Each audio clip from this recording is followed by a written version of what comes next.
Mesdames, Messieurs, bonsoir. Lancé en 2014 pour conduire le développement et la mise en œuvre d'investissements stratégiques au Togo, Togo Invest se positionne aujourd'hui comme l'une des institutions clés du Forum Togo Union européenne des 13 et 14 juin prochains.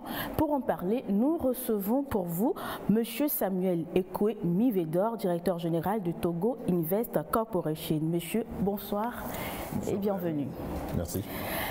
Alors, quelle place occupe le Togo en termes de connectivité dans la sous-région?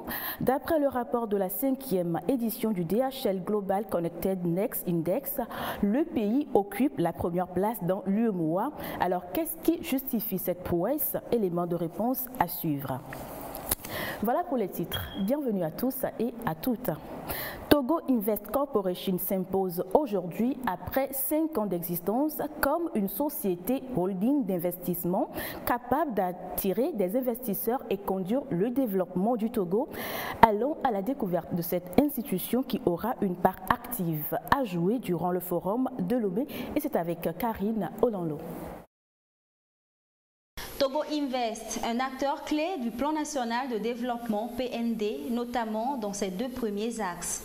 Il intervient dans la réalisation d'une demi-dizaine de projets phares du dit plan, surtout dans le cadre des partenariats publics-privés. En 5 ans d'existence, plusieurs projets sont en cours, entre autres sur la ligne de chemin de fer Lomé-Saint-Cassé, le gisement de fer de Bassar et le port autonome de Lomé.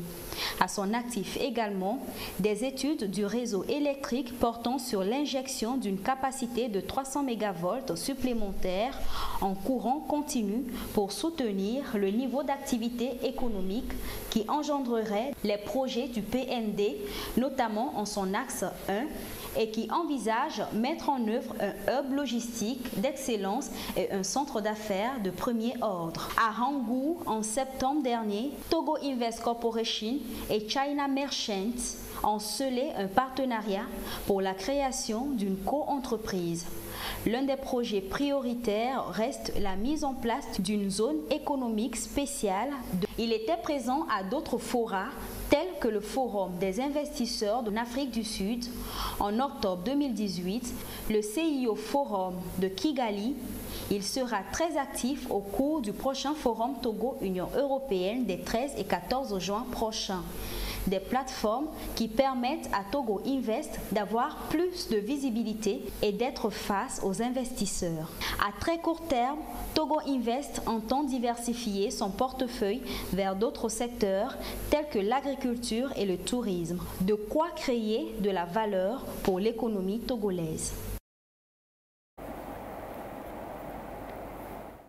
Je vous en parlais en début d'édition. Nous recevons pour vous M. Samuel Ekwe Mivedor, directeur général de Togo Invest Corporation. Rebonsoir, monsieur.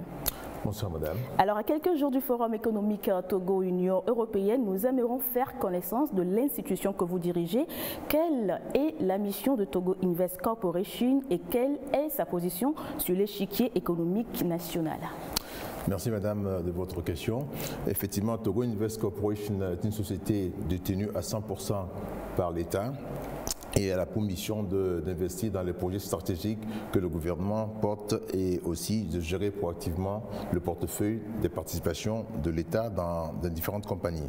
La mission principale qui nous a été assignée lors de notre création est le développement du corridor, tous les investissements le long du corridor. Ce corridor va de Lomé à Saint-Cassé. Alors, c'est un projet assez ambitieux et Togo Invest s'attache à ce projet-là. Alors, en tant que véhicule d'investissement, Togo Invest se positionne comme l'interface compétente entre l'État et les différents acteurs privés. Donc, quand par exemple un acteur veut venir au Togo, Togo Invest est la porte d'entrée et on est là pour lui faciliter l'accès aux différentes institutions de l'État et aussi à co-investir avec lui sous forme de PPP. Et justement, quels sont concrètement les types de projets sur lesquels intervient Togo Invest Corporation? Globalement, je peux dire que nous intervenons sur tout type de projet qui apporte une valeur ajoutée à l'économie. Mais de manière prioritaire, on s'est focalisé sur les différents projets que le PND porte, le Plan national de développement porte. Et ces projets, ceux qui sont les plus, disons, sur lesquels le Togo Invest s'est focalisé, constituent l'axe 1 et 2 en partie. Alors, l'axe 1, c'est surtout le hub logistique. Donc, il va du port de Lomé jusqu'à la frontière à Saint-Cassé et par le développement de la route nationale.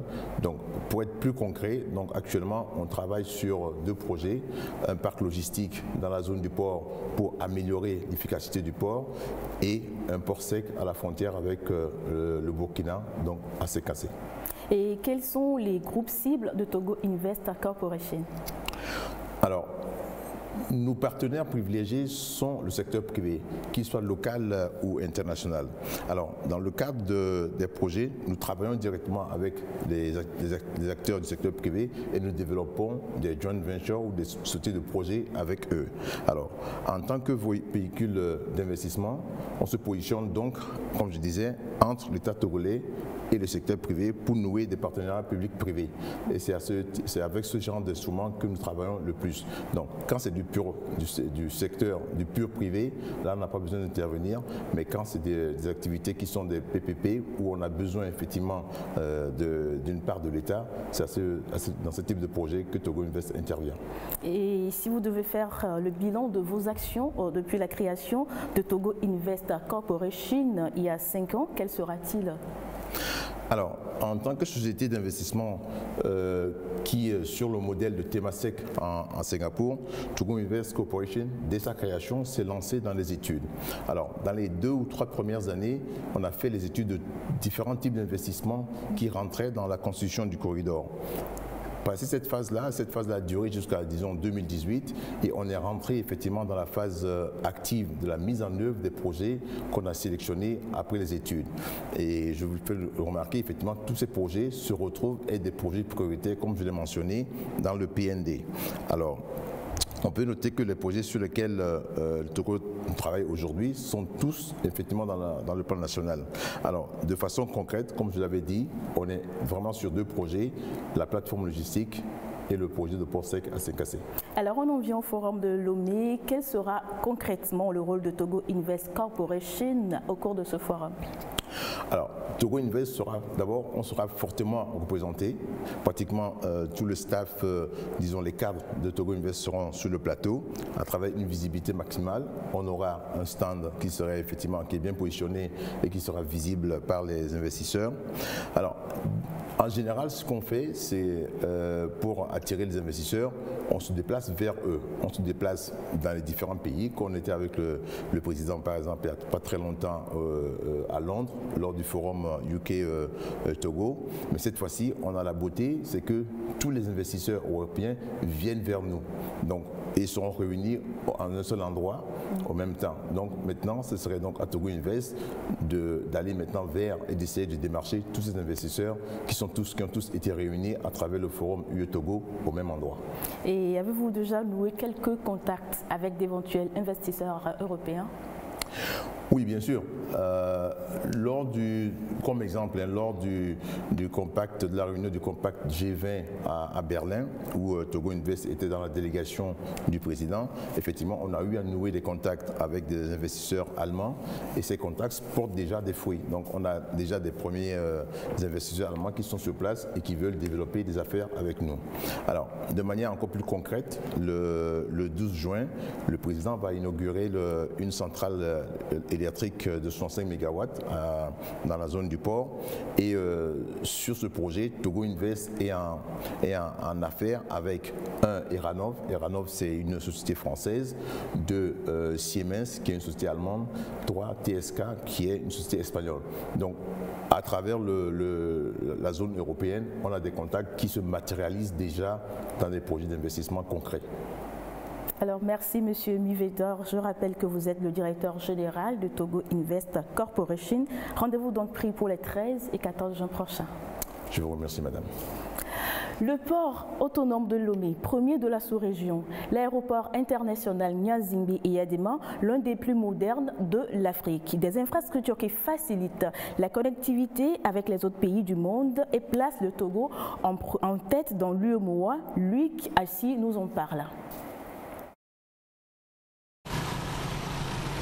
Le Togo surclasse tous les pays de l'Union économique et monétaire ouest-africaine, UEMOA, et se retrouve en tête de peloton en matière d'interconnectivité.